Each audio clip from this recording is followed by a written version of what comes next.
Hi hello నేను మీ సంధ్య. ఎలా ఉన్నారు అందరూ బాగున్నారా? నేనైతే బాగానే ఉన్నాను. ఈ వ్లాగ్ వచ్చేసి ఏప్రిల్ 1 అలాగే వెడ్నెస్డే వ్లాగు. ఆ రోజు ఏప్రిల్ 1 మార్నింగ్ 5 o'clock అంతా చూసి అనుకున్నాను ఫస్ట్ నుంచి స్టార్ట్ చేస్తున్నాను లాంగ్ వీడియో. అలాగే 30 days వరకు 30 వీడియోస్ అయితే పోస్ట్ చేయాలి అని అయితే, కానీ ఏప్రిల్ 4నే స్కిప్ అయిపోయింది. అట్లా ఉంటుంది మనతోని. అలాగే ఏప్రిల్ 1 అనగానే చాలామంది ఫూల్స్ అవుతారు, కానీ నాకేమో ఆ రోజు ఎక్కట్లేని కోపము, అలాగే నాలాంటి హస్బెండ్ ఎవరికి ఉండొద్దు అనేంత బాధ, ఎంతసేపు గొడవనో అయ్యిందనమాట. ఏంటి అనేది అయితే ఈ వీడియోలోనే చెప్తాను. అలాగే ఆ రోజు అయితే మాత్రం పిల్లలకి స్కూల్లో సరస్వతి పూజ అయితే ఉంది. అందుకు వంట పని ఏం పెద్దగా లేదు. అందుకోసం అయితే నైట్ చేసిన రోటీస్ అయితే అలానే ఉన్నాయి. వాటిని అయితే తీసుకొచ్చి పాలల్లోకి వేసి రోటీ పాలు అయితే చేస్తున్నాను. ఈ రోటీ పాలు అయితే మా గీతని 8 months ఉన్నప్పుడు అంగన్వాడికి ఇంజెక్షన్స్కి అయితే తీసుకెళ్తాం కదా, అక్కడ అంగన్వాడి మ్యామ్ అయితే చెప్పిందనమాట, ఇట్లా రోజు రోటీ పాలు అయితే పిల్లలకి పెట్టు, చాలా బలంగా ఉంటారు అని అయితే. ఇంకా అప్పటి నుంచి ఇప్పటిదాకా అయితే కంటిన్యూ చేస్తున్నాను. పిల్లలకైతే మాత్రం చాలా బాగా వర్క్ అయింది. చాలా మంచిగా ఉండేవాళ్ళు పిల్లలు. చిన్నప్పుడు కూడా చాలా గట్టిగా అనిపిస్తారనమాట. ఇది వీక్లో ఒక 3 times అయినా ఖచ్చితంగా పెడతాను. అలాగే అట్లా రోటీ పాలు అయితే నానబెట్టేసిన తర్వాత పిల్లలకి వేడి నీళ్ళు మంచిగా వేడి చేసేసి ఇద్దరికి హెడ్ బాత్ అయితే చేపించేసి ఇట్లయితే రెడీ చేశాను. ఇంకా ఇద్దరిని ఇట్లా సింపుల్గా సరస్వతి పూజ కాబట్టి ఇట్లా ట్రెడిషనల్గా అయితే రెడీ చేసి, ఇంకా మా ఉదయ్ అయితే స్కూల్కి వెళ్ళిపోయాడు. క్యారీ అయితే వద్దనైతే, కానీ మా గీతనైతే నిలబెట్టేశాను అనమాట. ఈ రోజైతే మాత్రం ఏదో ఒకటైతే పంపిద్దాము అని అయితే. అక్కడ వాళ్ళకి స్నాక్స్ అయితే పెడతారు. అదేం కడుపు నిండుతుంది చెప్పండి. మా వాడైతే అట్లనే వెళ్ళిపోయాడు, కానీ మా గీతని ఇంకా బస్ కిందికి వస్తుంది కాబట్టి అట్లనే నిలబెట్టేసి సింపుల్గా కరివేపాకు రైస్ అయితే ప్రిపేర్ చేస్తున్నాను. ఇక్కడ కరివేపాకు రైస్ అనగానే ఏం పెద్ద ప్రాసెస్ ఏమి ఉండదండి.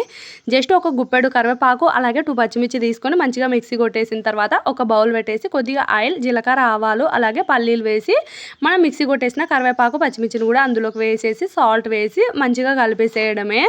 రైస్ వేసేసి చాలా సింపుల్ కరివేపాకు రైసు. మనం టమాటో రైసు అలాగే పులిహోర చేసుకునే దానికంటే ఇది చేసుకోండి, చాలా మంచిదనమాట రైస్ అయితే. ఎందుకనంటే కరివేపాకు పిల్లలు ఒట్టిగా అట్లానే తిన్నారు కదా, అప్పుడప్పుడైనా సరే ఇట్లా చేస్తే మంచిగా కరివేపాకు వాళ్ళకి తెలియకుండానే తినేస్తారు. చాలా బాగుంటుంది టేస్ట్ కూడా. అలానే ఈరోజు అయితే ఎగ్ రైస్ అయితే వేద్దాం అనుకున్నాను, కానీ ఇంకా పిల్లలకి సరస్వతి పూజ ఉన్నప్పుడు మళ్ళీ ఎగ్ ఎందుకు అని అయితే మాత్రం స్కిప్ చేశాను అనమాట. ఇంకా తర్వాత అయితే మాత్రం వాడి కోసం కూడా ఒక కొద్దిగా అయితే క్యారీలో అయితే పంపించేస్తున్నాను. వాడైతే తీసుకెళ్ళలేదు. కానీ ఇంకా ఇక్కడైతే మాత్రం ఈ రోజు అయితే మాత్రం ఎందుకంత ఫ్రస్ట్రేషన్ వచ్చింది అనేది అయితే మాత్రం ఒకటి చెప్తాను. అలాగే హోమ్మేడ్ డైట్ గురించి అయితే మాత్రము ఈ వీడియో అయితే కాదండి, ఏప్రిల్ 2 నుంచి నేను హోమ్మేడ్ డైట్ అయితే స్టార్ట్ చేశాను. ఏప్రిల్ 2 అంటే రేపటి వీడియోస్ అయితే మాత్రం రేపటి నుంచి కంటిన్యూగా రోజు ఒక 2 o'clockకి మార్నింగ్ 2 o'clock అయితే మాత్రం ఆఫ్టర్నూన్ అయితే రోజు హోమ్మేడ్ డైట్ వీడియోస్ అయితే వస్తాయి. ఖచ్చితంగా ఎవరైనా స్టార్ట్ చేయాలనుకుంటున్నారా అలాగే కామెంట్ చేయండి. ఇంకా హోమ్మేడ్ డైట్ అంటే 23 hours ఫాస్టింగ్ ఉండడము. డైలీ 24 hours లో 1 hour మాత్రమే తిని 23 hours అయితే ఫాస్టింగ్ ఉండడము. అట్లానే పిల్లలకైతే మాత్రం రెడీ చేసి క్యారీ అయితే పంపించేసిన తర్వాత ఇక్కడైతే మాత్రం ఇంకా ఇక్కడ కొబ్బరి అండి. ఇదైతే మాత్రం ఎంతమంది మొన్న ఉగాదికి టెంకాయలు కొట్టారు కదా, ఆ కొబ్బరిని ఎంతమంది ఏం చేశారు అనేది అయితే కామెంట్ చేయండి. అలాగే ఎంతమంది ఈ కొబ్బరి గిన్నెలు ఇచ్చి ఆయిల్ పోపించుకున్నారు అనేది కూడా కామెంట్ చేయండి. ఫస్ట్ ఎవరైనా అట్లా ఆయిల్ పోపించుకునే వాళ్ళు ఉంటే ఊర్లోకి వచ్చిన వాళ్ళతో అసలు పోపించుకోకండి. అది చాలా మంచి ఆయిల్ కాదనమాట. చాలా అది దాన్ని చూస్తే నాకు డీజిల్లా అనిపిస్తుంది. అస్సలు మంచిది కాదు ఆ ఆయిల్ అయితే మాత్రము. దీన్ని అయితే మాత్రం నేనైతే ఇట్లా మంచిగా ఎండబెట్టేసి, మీకు గనక ఆయిలే కావాలి ఈ కొబ్బరితోని అంటే గానుగల దగ్గరికి వెళ్ళి ఇలా కొబ్బరి ఇస్తే కూడా వాళ్ళైతే మంచిగా ఆయిల్ పట్టేసి ఇస్తారు. నేనైతే మాత్రం అట్లా చేయను.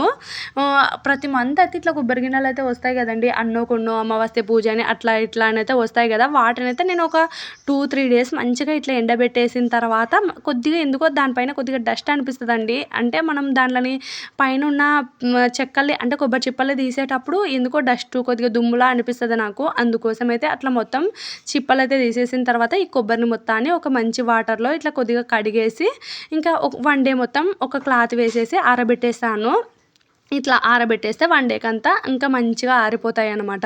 ఇంకా ఆరిపోయిన దాన్ని చిన్న ముక్కలుగా కట్ చేసేసుకొని కొబ్బరి పౌడర్ చేసేసుకొని ఇంకా డైలీ వెజ్ కర్రీస్లోకి వేసుకోవడమే. కొబ్బరి ఏం కాస్ట్ తక్కువేం లేదండి. 1 kg కొబ్బరి వచ్చేసి ఇప్పుడు 450 rupees ఏమో ఉందనమాట.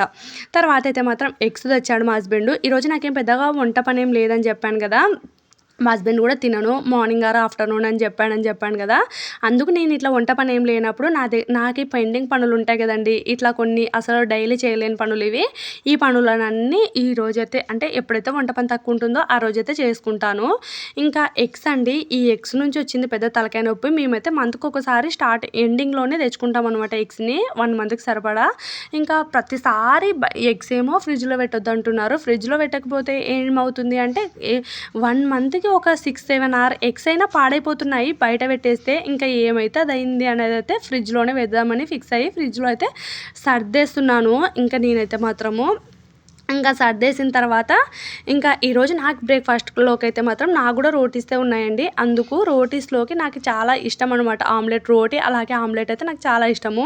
ఇంకా ఇంట్లో ఎవరు లేనప్పుడు అంటే అందరి కోసం అయితే ఇట్లా చేయలేము కదా ఆయిలీ ఫుడ్ని, అందుకోసం అయితే ఇంకా ఇంట్లో ఎవరు లేనప్పుడు అయితే మాత్రం ఇట్లా రోటీ అలాగే ఆమ్లెట్ వేసేసుకొని మంచిగా తినేస్తాను. అలాగే పిల్లలు ఆఫ్టర్నూన్ ఇంటికి వస్తారు. ఆఫ్టర్నూన్ ఇంటికి వచ్చేసరికి వాళ్ళ కోసం అయితే ఈరోజు ఎగ్ బిర్యానీ అయితే ప్రిపేర్ చేద్దాం అనుకున్నాను. ఆ ఎగ్ బిర్యానీ తెచ్చిందనమాట ఈరోజు కోపము అలాగే మెంటల్ మొత్తము. ఎందుకు అని అంటే మా హస్బెండ్ అయితే చెప్పాడండి, మార్నింగ్ ఆర్ ఆఫ్టర్నూన్ ఈరోజు అయితే తినను, నేను ఇంట్లో ఉండను అని అయితే చెప్పాడనమాట. చెప్తే నేనేమైంది అంటే మా హస్బెండ్కి ఒక అలవాటు ఉంది, రోజుకి 2 టైమ్స్ మాత్రమే తను తింటాడు, 1 టైం తినడు అనమాట. మార్నింగ్ ఆర్ ఆఫ్టర్నూన్ అయినా తింటాడు, లేదు అని అంటే ఆఫ్టర్నూన్ ఆర్ నైట్ అయినా తింటాడు. అట్లా ఏదో ఒక పూట అయితే స్కిప్ చేస్తాడు. తను ఏమన్నాడు అంటే బయటకు వెళ్తున్నా నేను ఉండను అని అయితే చెప్పేసరికి నేను ఆఫ్టర్నూన్ ఏదో ఒకసారి నైట్ అయినా వచ్చి ఇంట్లో తింటాడు కదా అనే ఒక ఉద్దేశంలో ఎగ్ బిర్యానీ అయితే ఎక్కువ చేశాను. ఇక్కడ ఒకసారి టీ ప్యాకెట్ గురించి అయితే చెప్తాను చూడండి. అక్కడ మంచిగా బ్రేక్ఫాస్ట్ చేసేసిన తర్వాత ఇట్లా టీ ఎందుకు తెప్పించుకుంటాను అని అంటే నాకు టీ అనేది ఒక పిచ్చి అండి. టీ నేను ఇంట్లో ప్రిపేర్ చేస్తే ఇంత తక్కువ ప్రిపేర్ చేసుకోలేను అనమాట, నా చేతులకు రాదు, చాలా ఎక్కువ చేస్తాను, అంతే తాగేస్తాను అనమాట. ఈ గ్లాస్తో నేను 2 గ్లాసెస్ టీ అయినా తాగగలను, నాకు అంత పిచ్చి అంత ఇష్టం అనమాట టీ అంటే. అందుకోసం ఇట్లా అవ్వదు అని అయితే టీ మాత్రానికి బయట తెప్పించుకుంటాం అనమాట. మా హస్బెండ్ ఎప్పుడు గుర్తొస్తే అప్పుడు అట్లా ఒక 5 రూపీస్ టీ అయితే తెచ్చిస్తే అట్లా తాగేస్తాను. ఇంక ఇక్కడ మా గొడవ గురించి అయితే చెప్తాను చూడండి. గొడవ అని కాదు, అందరి ఇండ్లలో ఇట్లనే ఉంటుందా అనేది అయితే కామెంట్ చేయండి. తనైతే మాత్రం అట్లా తినను అని నైట్ అయినా తింటాడు కదా అని ఎగ్ రైస్ అయితే అంటే ఎగ్ బిర్యానీ అయితే మాత్రం చాలా ఎక్కువ చేసేస్తానండి, ఎక్కువ క్వాంటిటీ చేసేసాను అనమాట మర్చిపోయి. డైలీ నేను ఎంతైతే రైస్ చేస్తానో అంత రైస్కి ఎగ్ బిర్యానీ చాలా ఎక్కువ చేసేసాను. ఎక్కువ చేసేసేసరికి తనేంటి అని అంటే ఒక పూట తక్కువైనా తినడు, తక్కువైనా సరే ఓకే అంటాడు, అలాగే కొద్దిగా తక్కువ ఉన్నా సరే సర్లే మళ్ళీ చేయకు అని అయితే చెప్తాడు.